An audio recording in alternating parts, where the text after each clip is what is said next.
La Russie a perdu tant d'équipements militaires modernes qu'elle doit utiliser du matériel soviétique. Les drones ukrainiens détectent et éliminent rapidement les cibles. Tout ce que la Russie pensait savoir sur la guerre a été réduit en cendres et Poutine doit maintenant faire face aux conséquences. La Russie a perdu la guerre de manœuvre et maintenant Poutine n'a plus aucune issue.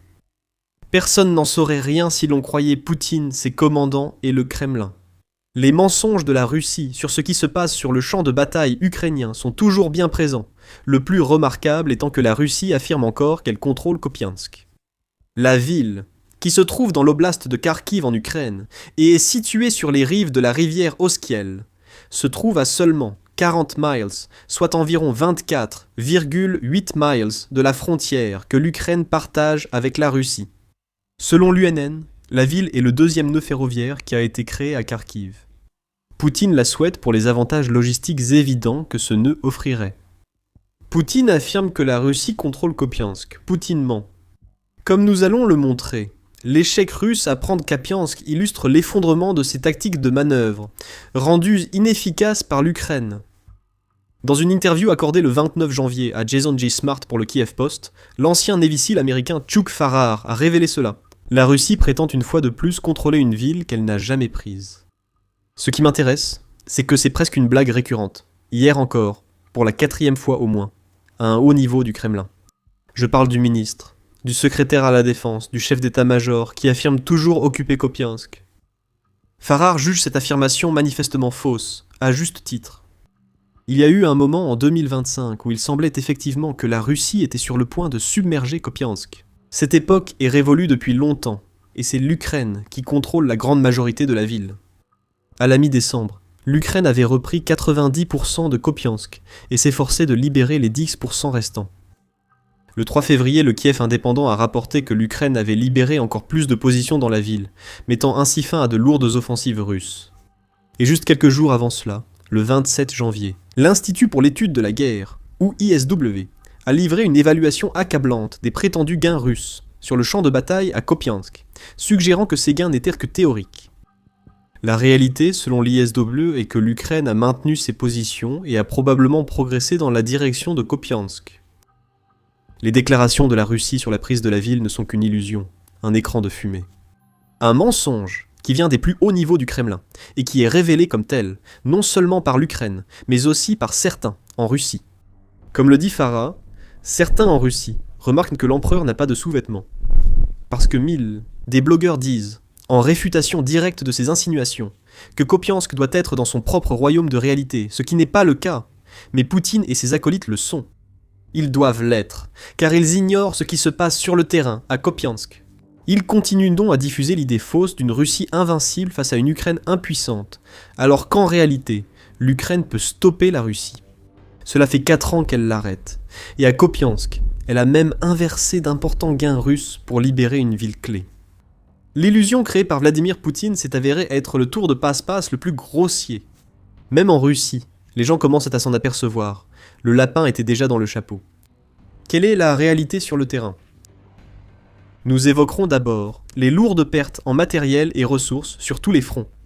La Russie manque de chars pour la guerre souhaitée par Vladimir Poutine, mais nous y reviendrons plus tard dans la vidéo. À un niveau plus général, Farrar dit que Vladimir Poutine est plongé jusqu'aux genoux dans une boucle de rétroaction dysfonctionnelle, où des fantasmes sont rapportés depuis les lignes de front, alors qu'en réalité, les choses se passent plutôt mal pour les Russes. C'est surtout vrai pour la ressource la plus précieuse de Vladimir Poutine, la main-d'œuvre. Le taux de perte quotidien de la Russie tourne régulièrement autour de 1000. Il était un peu plus bas le 3 février, lorsque la Russie a perdu seulement 760 soldats en une seule journée. Mais 2 jours auparavant, l'Ukraine avait éliminé 1090 soldats de Vladimir Poutine.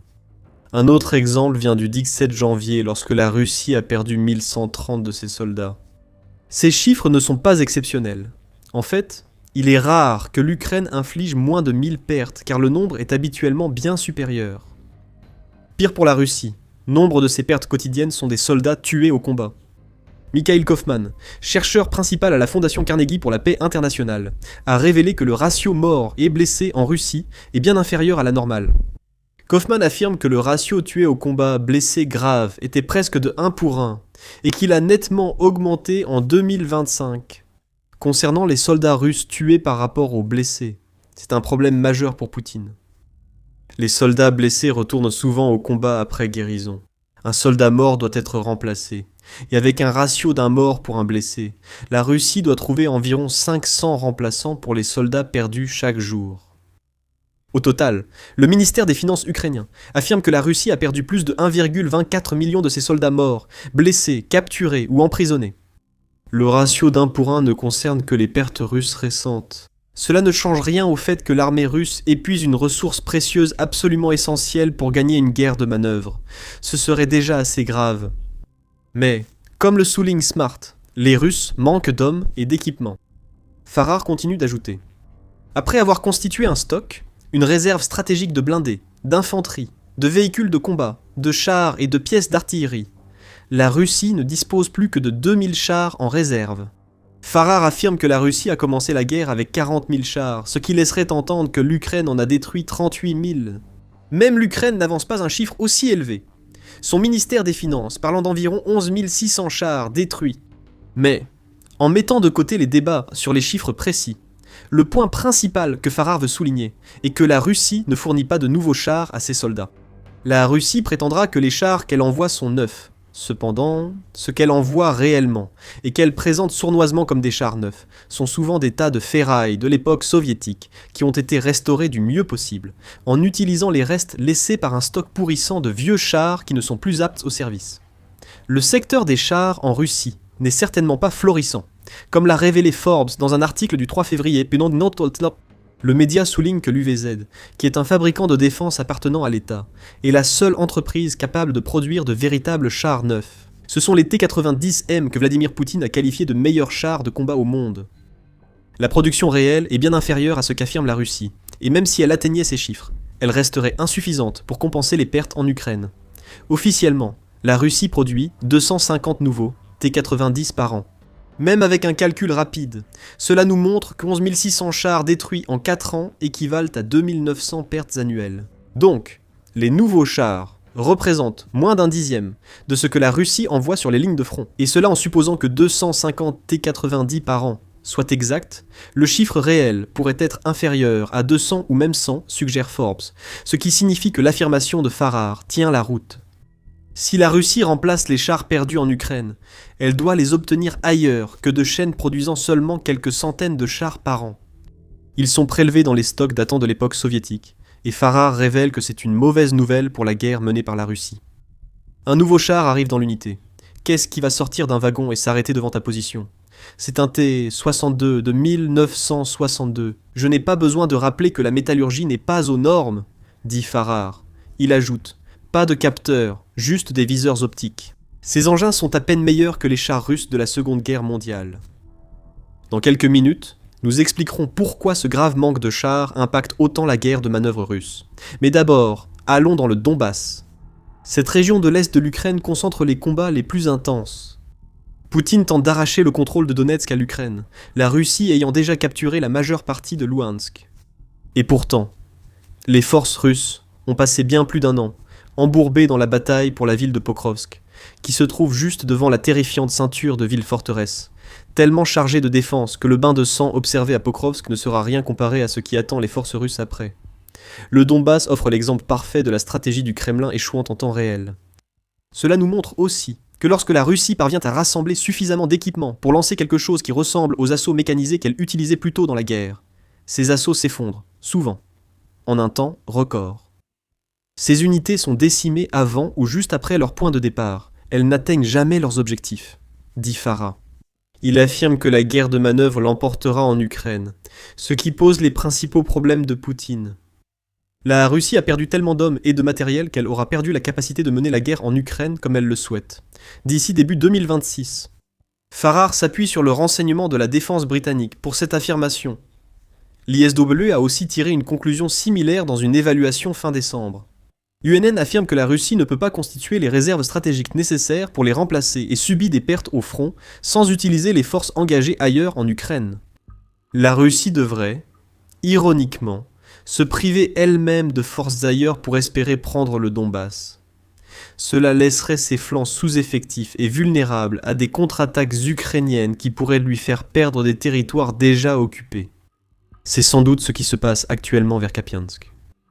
Et ce que cela signifie pour la Russie, c'est que faire un mouvement dans une direction équivaut essentiellement à capituler dans une autre.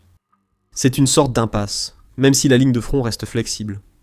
Les pertes matérielles et humaines russes sont telles que Poutine doit adopter cette approche. Alors qu'il espère que l'Ukraine cesse miraculeusement de tuer ses soldats et de détruire son matériel, l'autre option pour Poutine reste la solution politique qu'il cherche à séduire. Avec des mensonges comme la fausse prise de Kupiansk, la Russie espère désespérément une solution politique qu'elle ne peut obtenir militairement, affirme Barar. Il est évident que la Russie ne peut obtenir de résultats militaires. Depuis 2014, elle fait la guerre à l'Ukraine. Mais qu'a-t-elle accompli ? Demande Smart. Les chiffres parlent d'eux-mêmes. Les zones les plus dangereuses de Donetsk tiennent toujours dans le Donbass, et depuis 2014, la Russie n'a réussi à prendre que 20% de l'Ukraine. Notez que cela comprend la péninsule de Crimée annexée par la Russie en 2014, ainsi que les zones ukrainiennes prises lors des premiers mois de l'invasion de Poutine. Depuis lors, les gains ont été marginaux chaque année. Selon les données de l'ISW, en 2025, la Russie n'a réussi à occuper que 2160 et 11 miles carrés de l'Ukraine, ce qui représente 0,93% du pays. Ce ne sont pas le genre de gains que l'on devrait voir de la part d'un pays qui a maîtrisé l'art de la guerre de manœuvre. Et avec ses problèmes d'équipement désormais exposés au grand jour, la Russie ne peut pas vraiment s'attendre à un avenir où le rythme de ses gains s'accélérera de manière significative. Farrar souligne que la Russie devrait mobiliser près d'1 million de soldats sur plusieurs années pour prendre militairement le Donbass. C'est pourquoi la Russie fait maintenant pression pour que les États-Unis respectent ce qu'elle appelle les accords d'Anchorage, en référence à une réunion qui s'est tenue entre Poutine et le président américain Donald Trump en août en Alaska. La Russie semble le sous-entendre. Les États-Unis ont promis de faire en sorte que l'Ukraine cède le Donbass en échange de la paix, une démarche qui n'a donné aucun résultat pour Poutine. La Russie, incapable de conquérir le Donbass par stratégie ou force, doit désormais solliciter une solution politique à un problème militaire. Tout cela ramène aux chars, à l'équipement et à l'approche militaire traditionnelle de la Russie. Expliquons en quoi consiste réellement cette approche pour la Russie. Cette approche commence par un mouvement rapide et est censée se terminer par l'effondrement de l'adversaire à travers une guerre d'usure. Le Defense Horizon Journal explique les objectifs initiaux et les succès temporaires du Kremlin dans la guerre en Ukraine. La Russie a lancé la guerre par une invasion éclair, envoyant des colonnes mécanisées en Ukraine pour saisir un maximum de territoire. Dans le monde idéal de Poutine, ces chars auraient envahi Kiev en quelques jours, permettant à l'armée russe de renverser le gouvernement ukrainien et de prendre le contrôle. Cela ne s'est pas produit, mais la Russie était prête. Après avoir conquis une grande partie du territoire, elle a adopté une stratégie d'usure. Une cible était sélectionnée, puis attaquée systématiquement par les forces russes, avec des vagues de soldats, des bombardements d'artillerie et des chars. L'objectif était d'user l'Ukraine en épuisant ses défenseurs et ses munitions, menant à l'effondrement de ses défenses. La Russie occupait, se regroupait, puis attaquait la cible suivante.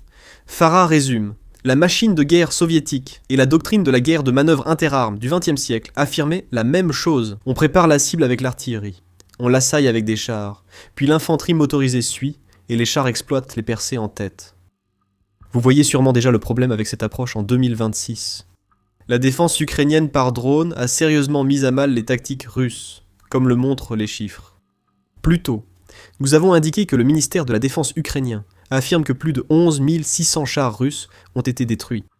Ajoutez à ces pertes près de 24 000 véhicules blindés, plus de 1600 systèmes de lance-roquettes multiples et près de 37 000 systèmes d'artillerie.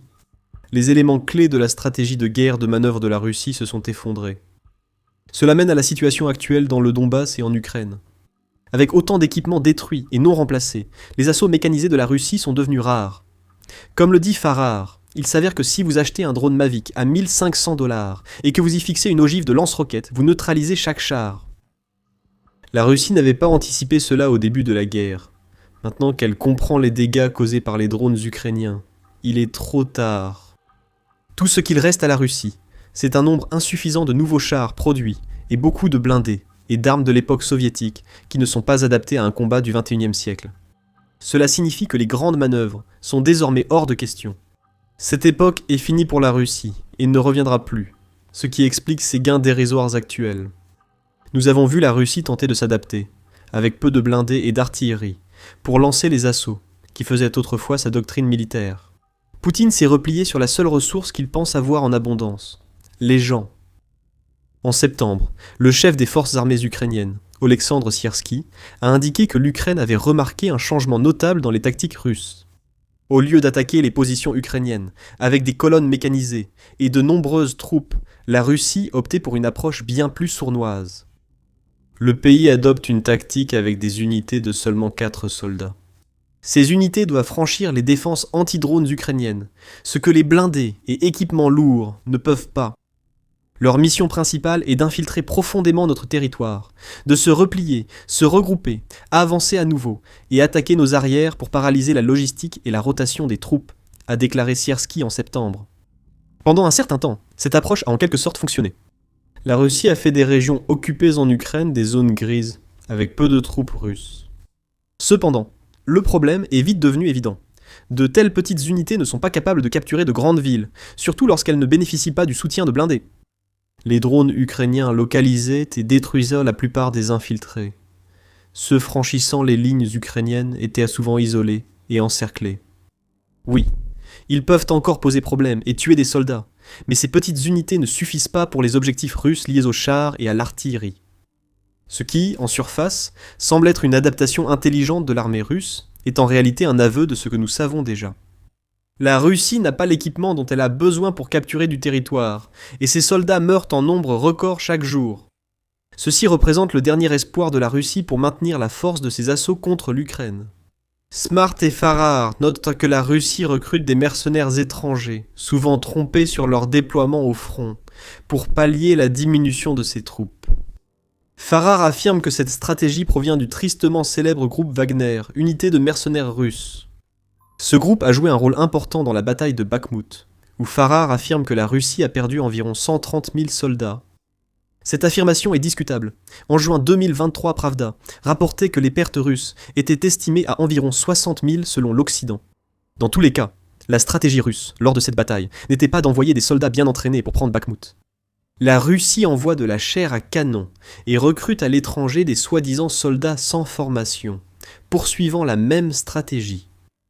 Le groupe Wagner a initié cette méthode, nécessitant seulement une personne avec des bottes, pas un soldat formé. Et on lui donnait un fusil, on mettait un drone au-dessus de sa tête, et on lui disait « Marche par ici, jusqu'à ce que tu trouves les Ukrainiens. Puis on saura où sont les Ukrainiens, parce qu'ils te tireront dessus », dit Farrar. La logique paraît être qu'il vaut mieux qu'un soldat meure que de perdre un équipement. Mais maintenant, la Russie n'a plus l'équipement dont elle a besoin, ce qui signifie que les soldats chairs à canon sont devenus la stratégie principale. La guerre en Ukraine est en grande partie devenue un affrontement entre les drones ukrainiens et les soldats russes mourants. C'est un combat que Poutine ne peut pas gagner, il le sait, l'Ukraine aussi. Et la tâche de l'Ukraine est de s'assurer que les manœuvres politiques de Poutine ne masquent pas le fait que la Russie a depuis longtemps perdu la guerre de manœuvre et que Poutine n'a plus d'option. La Russie sait désormais à quoi ressemble une défaite totale. Et il y a encore une autre région d'Ukraine où nous voyons tout ce dont nous avons parlé dans cette vidéo se dérouler. La Russie tente de prendre Vovchansk sans blindés, avec les résultats prévisibles. Découvrez plus dans d'autres vidéos. Si elle vous a plu, abonnez-vous à The Military Show pour suivre l'actualité en Ukraine. Merci de nous avoir regardés.